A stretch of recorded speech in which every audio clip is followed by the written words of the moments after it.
$2,000 for Trx300ex teardown inspection. Carb clean, tune-up, valve adjustment. Yeah, I'm not gonna lie, his valves is too tight on here. Yeah, all his valves too tight.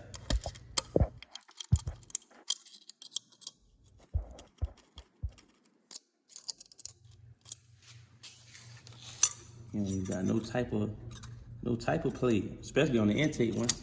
The exhaust one got a little bit of play, with him. But yeah, he need a valve adjustment, but y'all already know the vibes.